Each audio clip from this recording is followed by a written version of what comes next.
அமெரிக்காவோட 47வது அதிபரான Donald Trump அவர்கள் அவரோட அறிக்கைகள்ல கையெழுத்து இட ஆரம்பிச்சிட்டாரு. இப்ப அதெல்லாம் அமலாக போகுது. இப்ப அதெல்லாம் விஷயங்கள் என்ன? அதாவது அதை நான் தெரிஞ்சுக்கிட்டு உங்ககிட்ட கொடுக்குற விஷயங்கள் என்ன அப்படின்னா, நாட்டோ நாடுகள் ஜிடிபில 5% ஒதுக்கி டிஃபென்ஸ் பட்ஜெட்டுக்காக அலோகேட் பண்ணி ஆகணும் அப்படிங்கிற சொல்லிக்கிறாரு. இந்த ரஷ்யா உக்ரைன் பிரச்சனை நடக்கல. உக்ரைனுக்கு நாங்க 200 பில்லியன் டாலர் செலவு பண்ணியாச்சு. இதுக்கு மேல நீங்களும் அதுக்கேற்ற மாதிரி செலவு பண்ணணும். மற்ற நாடுகள் நாட்டோவில் இருக்கக்கூடிய நாடுகள்லாம் செலவு பண்ணணும், ஈக்குவலா செலவு பண்ணணும் அப்படிங்கிற கேட்டுக்கிறாங்க. இப்ப பொறுத்து தான் பார்க்கணும். அவங்க அந்த அளவுக்கு செலவு பண்ண முடியுமா அப்படிங்கிறது போல தெரியல. ஏன்னா 200 பில்லியன் அப்படிங்கிறது ரொம்ப பெரிய தொகை. அந்த அளவுக்கு யூரோப்பியன் யூனியன் செலவு பண்ணுவாங்களா அப்படிங்கிறத பொறுத்து வந்து பார்த்தலாம். அடுத்து பாத்தீங்கன்னா கனடா 25% எல்லா கூட்ஸுக்கும் டாக்ஸ் அப்படிங்கிற சொல்லிட்டாங்க. டாரிஃப் போட்டாச்சு, சொன்ன மாதிரியே பண்ணிட்டாரு. அடுத்து மெக்சிகோக்கு பாத்தீங்கன்னா பிப்ரவரியில இருந்து ஆரம்பிச்சிருவாங்க அப்படிங்கிற சொல்லிக்கிறாங்க. இதெல்லாம் த்ரெட்டன் பண்றதுக்கு தான். ரெண்டாவது இந்த Gulf of Mexico, Gulf of America இருக்கு இல்லையா, புளோரிடாவோட கவர்னர் அது கல்ஃப் ஆஃப் அமெரிக்காங்க அப்படிங்கிறது போல அவர் மென்ஷனே பண்ண ஆரம்பிச்சிட்டாரு. சொல்லும் போது கல்ஃப் ஆஃப் அமெரிக்கால பாத்தீங்கன்னா காற்றழுத்த தாழ்வு மண்டலம்லாம் உருவாயிருக்கு அப்படிங்கலாம் பேச ஆரம்பிச்சுக்கிறாரு. இது பேசுபொருளா மாறி இருக்கு. சரி, ஓகே. அடுத்தது அடுத்த மிக முக்கியமான விஷயம் என்னன்னா, இந்த ரஷ்யா உக்ரைன் பிரச்சனை முடிவுக்கு வந்துருமா அப்படிங்கிற கேள்வி இருக்குல்ல. கண்டிப்பா சொல்றேன், இது முடிவுக்கு வந்துடும். நான் புட்டின் அவர்கள்கிட்ட பேச போறேன். பேசுனதுக்கு அப்புறம் பாத்தீங்கன்னா ஜெலன்ஸ்கி அவர்கள் அமைதி ஒப்பந்தத்துக்கு ஒத்து வந்துருவாரு அப்படிங்கிற சொல்லிட்டு இருக்கிறாரு. ஸோ பாப்பா என்ன நடக்க போகுதுன்னு சொல்லிட்டு. இப்ப அடுத்து பாத்தீங்கன்னா, நாங்க WHO இருந்து வெளியே வந்துடுறாங்க அப்படிங்கிற டொனால்டு ட்ரம்ப் அவர்கள் தரப்பு ஸ்டேட்மெண்ட் இருக்கு. காரணம் என்ன அப்படின்னா, நாங்க 350 மில்லியன் பீப்புள் தான் இருக்கோம்.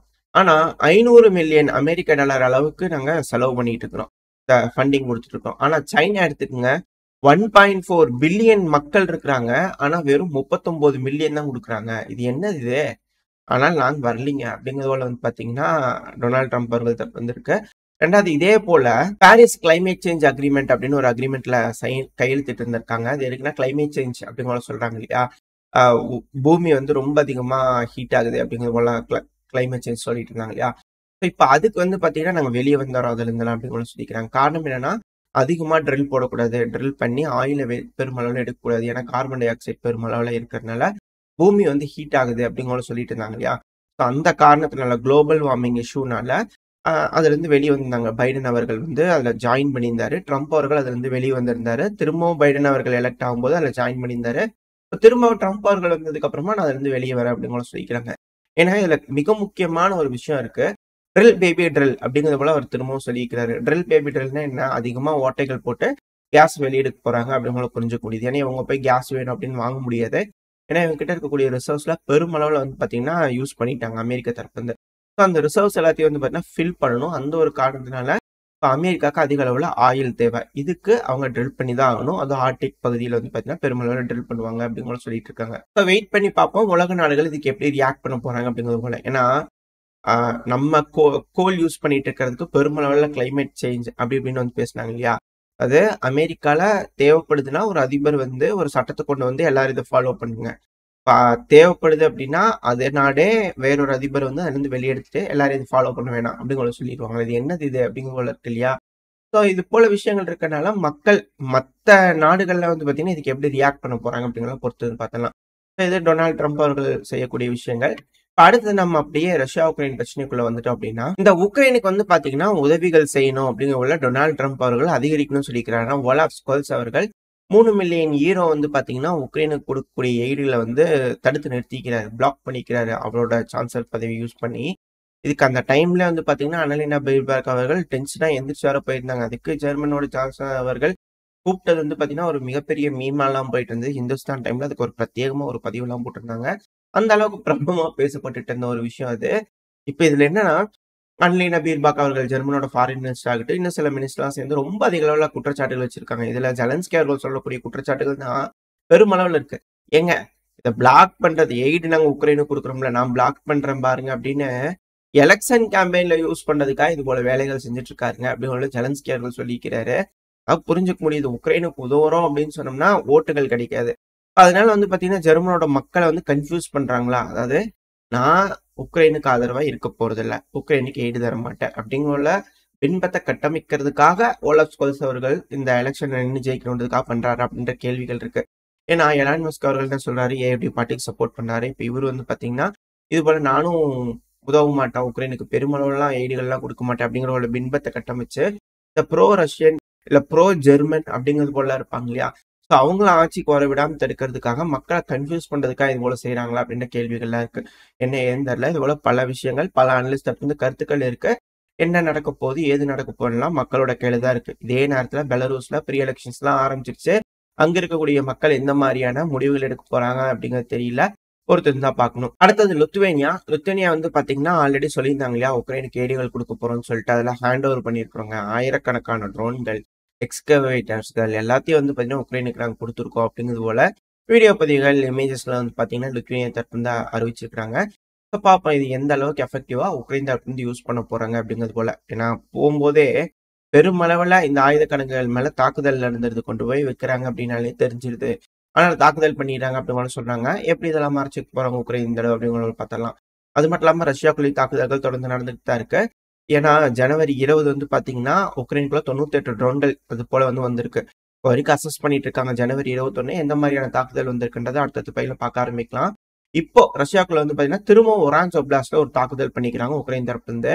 இதுல என்னன்னா ட்ரோன் ஆப்ரேட்டர்ஸ் வந்து உக்ரைனுக்கு போய் உதவி இருக்கிறாங்க இன்ஸ்ட்ரக்டார்ஸ் அப்படிங்கிற சொல்லியிருந்தாங்க இல்லையா, ட்ரோன் ஆப்ரேட் பண்றது எப்படி என்ன ஏதுங்கிற ட்ரைனிங் எல்லாம் கொடுத்ததா. இப்போ வந்து இன்னொரு விஷயம் சொல்லியிருக்காங்க. சிஐஏ வந்து பாத்தீங்கன்னா உக்ரைனோட இன்டெலிஜென்ஸோட ரொம்ப டீப்பா இணைஞ்சு ஒரு பார்ட்னர்ஷிப்பை வந்து மேம்படுத்திக்கிறாங்க. எப்போ 2014 இருந்தே பேச்சுவார்த்தைகள் ஆரம்பிச்சு இந்த கிரீமியா வந்து ரஷ்யா தரப்பு அனெக்ஸ் பண்ணியிருந்தாங்க இல்லையா, அப்ப இருந்தே இந்த உறவு மேம்பட ஆரம்பிச்சிருச்சு, மலர ஆரம்பிச்சிருச்சு அப்படிங்கலாம் சொல்லிக்கிறாங்க. ஸோ இது போல திடுக்கிடும் உண்மைகள்லாம் பெருமளவில் வெளியே வந்துகிட்டு இருக்கு. ஸோ இது போல விஷயங்கள்னால ட்ரம்ப் அரசாங்கத்துக்கும் முன்னாடியே தெரிஞ்சிருக்கும். இப்போ ஒரு புது பொலிவுடன் வந்திருக்கிறாரு, அதனால எப்படி பழசம் மறந்துட்டு புதுசா வருவாரா? இவரும் அதுல ஒரு ஆள் தான். இந்த ஆன்டி டேங்க் மிசைல் சிஸ்டம் இது போல விஷயங்கள்லாம் வித்ததே உக்ரைனுக்கு கொடுத்ததே ட்ரம்ப் அவர்கள் தான். இப்ப எப்படி டைரக்டா வெளியே வந்துருவாரா அப்படின்ற கேள்விகள்லாம் இருக்கு. என்ன நடக்கும்னு தெரியல. இமானுவேல் மேக்ரான் அவர்கள் இல்ல இந்த போர் இன்னைக்கு நாளைக்கெல்லாம் முடியாது அப்படிங்கிற சொல்லிக்கிறாரு. என்ன ட்ரம்ப் அவர்கள் இப்ப என்ன சொல்லிக்கிறாரு, இல்ல பண்ணிடலாம் அப்படிங்கிற சொல்லிக்கிறாரு, அமைதி கொண்டு வந்துடலாம் அப்படிங்கிற சொல்லிக்கிறாரு. ஸோ பொறுத்து தான் பார்க்கணும் என்ன மாதிரியான பேச்சுவார்த்தைகள் நடக்க போகுது. ஏன்னா ட்ரம்ப் அவர்கள் புட்டின் அவர்கள்ட்ட பேசணும்னு சொல்லிக்கிறாரு. புட்டின் அவர்கள் என்ன சொல்லிக்கிறாரு, ட்ரம்ப் அவர்கிட்ட பேசுறதுக்கு நான் தயார் அப்படிங்கிற சொல்லிக்கிறார். ஸோ பொறுத்து வந்து பார்ப்போம் இரு தலைவர்களும் என்ன பேசி முடிவெடுத்து என்ன மாதிரியான நன்மை இந்த உலகத்துக்கு கொண்டு வர போறாங்க அப்படிங்கிறது போல. அது மட்டும் இல்லாம இந்த ட்ரம்ப் அவர்கள் கையெழுத்து போட்டிருந்தான்னு சொல்லியிருந்தேன் இல்லையா, இந்த டிக்டாக்ல வந்து 50% வந்து அமெரிக்காவோட நிறுவனத்துக்கு கொடுக்கணும் அப்படிங்கிற சொல்லியிருக்கிறாரு. ஷேர் வந்து அமெரிக்காவோட நிறுவனத்துல இருக்கணும் அப்படிங்கிற சொல்லிக்கிறார், சேஃப்டிக்காக அப்படிங்கிற சொல்லிக்கிறாரு. 50-50 அப்படிங்கிறது போல இருந்துச்சுனாலே மெஜாரிட்டி சைனா கிட்ட இருந்து போயிடுச்சு அப்படிங்கிற புரிஞ்சுக்க முடியுது. ஸோ அதனால வெயிட் பண்ணி பார்ப்போம். இதுக்கு டிக்டாக் வந்து ஒத்துக்கிட்டு தான் ஆகணும். ஏன்னா வரணும் அப்படின்னா ஒத்துக்கிட்டு தான் ஆகணும், ஒத்துக்குவாங்க அப்படிங்கிற புரிஞ்சுக்க முடியுது. அடுத்தது அமெரிக்காவோட புது செக்ரட்டரி ஆஃப் ஸ்டேட்டா மார்க்கோ ரூபியோ அவர்கள் வந்து பாத்தீங்கன்னா பதவியேற்றுட்டாங்க. சென்ட்ரல் வந்து அப்ரூவல் கொடுத்துருக்காங்க. இது ஒரு புது விஷயம். ட்ரம்ப் அவர்களோட அரசாங்கம் எப்படி பிளான் பண்றாரோ அப்படியே வந்துகிட்டு இருக்கா அப்படின்ற கேள்விகள் இருக்கு. அடுத்து வந்து பாத்தீங்கன்னா இந்த பனாமா கால்வாயை பத்தி பேசியிருந்தார் இல்லையா, இதுக்கு அந்த நாட்டோட அதிபர் தரப்பு வந்து காரசாரமான விஷயங்கள் வந்திருக்கு. இது நாங்க உழைச்சி எங்க ஜென்ரேஷனே கஷ்டப்பட்டு போராடி உரிமை பெற்றிருக்கோம், விடுதலை பெற்றிருக்கோம், இதெல்லாம் அவ்வளவு சீக்கிரம் யாரும் கொடுத்துட மாட்டோம் அப்படின்னு சொல்லியிருந்தாங்க. ஏன் இந்த பனாமா கால்வாய் ரொம்ப ரொம்ப பிரச்சனையா இருக்கு அப்படின்னா, இதுக்கு முன்னாடி இந்த இடத்துல நம்ம ஒரு செய்தியை கவர் பண்ணியிருப்போம். இங்க பெருமளவுல டிராபிக் ஜாம் ஏற்பட்டு இருக்கு. காரணம் என்னன்னா இந்த ரிசர்வாயர்ல தண்ணி ரொம்ப கம்மியா இருக்கு அப்படிங்கிறதுனால பெருமளவுல தடுத்து நிறுத்திக்கிறாங்க. இது வந்து விமானத்துல பறந்துட்டு இருக்கும் போதே தெரியுது அப்படிங்கிற போல வீடியோ பதிவுகள்லாம் அந்த டைம்ல இந்த ரஷ்யா உக்ரைன் பிரச்சனை தீவிரமா நடந்துட்டு இருக்கும்போது நமக்கு காமிச்சிருப்போம். அதாவது பிரச்சனைங்கிறது ரஷ்யா உக்ரைன்ல களத்துல மட்டும் கிடையாது, பேக்ரவுண்ட்ல பல விஷயங்கள் தெரியாம நடந்துட்டு இருந்தது. இப்போ ரஷ்யாவோட பிரச்சனை நடந்துட்டு இருக்கனால, உக்ரைன் பிரச்சனை நடந்துட்டு இருக்கனால அமெரிக்காவோட என்டையர் வர்த்தகமே வந்து பாத்தீங்கன்னா இந்த சோக் பாயிண்ட்ஸ் எல்லாம் பிளாக் பண்ணப்பட்டிருந்தது. அந்த ஒரு காரணத்தினால தான் ட்ரம்ப் அவர்கள் வந்து பாத்தீங்கன்னா இது சீனாவோட கண்ட்ரோல்ல இருக்கு அப்படின்னு சொல்றாங்க. அவங்க நியாயமா சொல்லியிருந்தாங்க, தண்ணி இல்லைங்க அதனால பொறுமையா தான் போக முடியும், லார்ஜ் கண்டெய்னர்ஸ் எல்லாம் போக முடியாது, சுத்தி போங்க அப்படிங்கிற பனாமா கால்வாய் தரப்பு அப்போ சொல்லியிருந்தாங்க. அந்த டைம்ல நம்ம தெளிவா பார்த்துருப்போம் சேனல்ல. ஸோ இது எல்லாமே பேக்ரவுண்ட்ல தெரியாம நடக்கக்கூடிய விஷயங்கள், அழுத்தங்கள் அமெரிக்காக்கு. ரெண்டாவது இப்போ ஹவுதிஸ் வந்து பாத்தீங்கன்னா செங்கடல்கள்ல மிக பெருமளவுல பிளாக் பண்ணியிருந்தாங்க இல்லையா, வர்த்தக பாதைகள்லாம். இது எல்லாமே அமெரிக்காவை சிக்கலுக்கு தள்ளி விட்டுருக்கு. இப்போ அதை எல்லாத்தையும் ரெக்கவர் பண்ணி இதெல்லாம் நம்ம கட்டுப்பாட்டுக்குள்ள கொண்டு வரணும் அப்படிங்கிறது போல ட்ரம்ப் அவர்கள் நினைக்கிறாரா அப்படின்ற கேள்விகள் இருக்கு. அது மட்டும் இல்லாம ஹவுதிஸ் வந்து பாத்தீங்கன்னா இதுக்கப்புறம் கமர்ஷியல் ஷிப்லாம் தாக்குதல் பண்ண மாட்டாங்க, ஆனா இஸ்ரேல் மட்டும் அடிப்போம் அப்படிங்கிற அவங்க தப்புன்னு சொல்லிக்கிறாங்க. ஸோ வெயிட் பண்ணி தான் பார்க்கணும் யமன் ஹவுதிஸோட என்ன மாதிரியான ஒப்பந்தம் அமெரிக்கா போட போறாங்க, இல்ல எப்படி இது சுமூகமா மாறப்போகுது அப்படிங்கிறது போல பார்த்துடலாம். இதுல இன்னொரு விஷயம், யமன் ஹவுதிஸ்ல ஏதோ திடீர்னு வந்து பாத்தீங்கன்னா ரன்வேஸ் எல்லாம் தெரியுதுங்க, என்ன ஏர்கிராஃப்ட் எல்லாம் வச்சிருக்காங்களா அப்படின்ற கேள்விகள்லாம் வர ஆரம்பிச்சிருக்கு. என்ன செய்ய போறாங்கன்னு தெரியல. ஸோ வெயிட் பண்ணி தான் பார்க்கணும். இதுக்கு மேல யமன் ஹவுதிஸ் லேசுப்பட்ட ஆள் இல்லை, அவங்க ஒரு சூப்பர் பவர். நினைச்சாங்கன்னா செங்கடல்ல வர்த்தகத்தையே தடுத்து நிறுத்திடுவாங்க. இந்த சோக் பாயிண்ட்லாம் நிறுத்தினாங்க அப்படின்னா போரே வந்துரும் அப்படிங்கிறது போல வீடியோக்கெல்லாம் நம்மளால பார்க்க முடியும். யூடியூப்ல போய் வந்து பார்த்தீங்கன்னா எவ்வளவு இம்பார்ட்டன்ட் அப்படிங்கிறது போல. ஆனாலுமே அதெல்லாம் சோக்கா இருந்திருக்கு. எதுவுமே செய்ய முடியல. இது எல்லாமே இக்கட்டான சூழ்நிலை மேற்குலக நாடுகளுக்கு. அது எல்லாத்தையும் கருத்துல கொண்டு தான் இப்ப இந்த கன்செஷன் ரஷ்யா கொடுக்க போறாங்களா மேற்குலக நாடுகள் அப்படின்ற கேள்விகள் இருக்கு. இப்ப அது எல்லாத்தையும் ரீகெயின் பண்ணும்.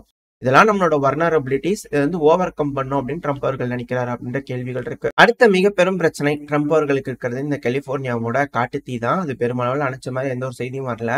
ஆனா இப்ப அந்த காட்டுத்தீ எப்படி பரவிட்டு இருக்கு அப்படிங்கிற அந்த ஃபுட்டேஜஸ் எல்லாம் இருக்கு இல்லையா? ஸோ அதெல்லாம் வந்துகிட்டு இருக்கு. ரொம்ப கொடூரமா இருக்கு. இது எப்படி ட்ரம்ப் அவர்கள் ஓவர் கம் பண்ணி வர போறாரு அப்படிங்கறத பார்த்தலாம். அந்த வீடியோ பத்தி பார்க்கும்போதே தெரியுது. அந்த அனல் மாதிரி வருது. அதுக்கப்புறம் ஒரு பயங்கரமா தீப்பிடிச்சு எரிய ஆரம்பிக்குது. இது சிக்கல் தான். எப்படி வந்து காட்டுத்தீ அணைக்கிறதுக்கு வீரர்கள்லாம் போராட போறாங்க? என்ன மாதிரி முடிவுகள் அமெரிக்கா எடுக்க போறாங்க? ரஷ்யா சொன்ன மாதிரி அந்த பீவர் BE-500 விமானத்தை அமெரிக்கா வாங்குவாங்களா அப்படிங்கலாம் பொறுத்து வந்து பார்த்தலாம். ஓரளவுக்கு தகவல்கள் இந்த பதிவில் நம்ம பார்த்துருப்போம். இதே போல பதிவுகள் தொடர்ந்து உங்களுக்கு நோட்டிபிகேஷன் வரணும்னா நம்ம சேனலை சப்ஸ்கிரைப் பண்ணிக்கோங்க. கூடவே வாட்ஸ்அப்போட சேனல் லிங்க் டிஸ்கிரிப்ஷனில் கொடுத்துறேன். அதையும் சப்ஸ்கிரைப் பண்ணிக்கோங்க. நான் தினமும் போடக்கூடிய வீடியோக்கள் அன்டைமில் இருக்கிறனால நோட்டிஃபிகேஷன் வர மாட்டேது. உங்களுக்கு வாட்ஸ்அப்ல இருந்தீங்கன்னா நோட்டிஃபிகேஷன் வந்துடும். ரெண்டாவது போடக்கூடிய பதிவுகள் தினமும் போடுறது பார்த்தாச்சா இல்லையான்ற ட்ராக் நீங்கள் வச்சுக்கலாம். எனக்கும் மோட்டிவேஷனாக இருக்கும் இது போல தொடர்ந்து பதிவுகள் போடுறதுக்கு. உங்களோட அன்பு ஆதரவு எனக்கு எப்போ இருக்கும்னு நம்பிக்கல இந்த பதிவு நான் முடிச்சுக்கலாம். இந்த பதிவு நல்லா இருக்கும்னு நம்பிக்கல அடுத்த பதிவு சந்திக்கிறேன். அது வரைக்கும் ஸ்டே சேஃப். பை.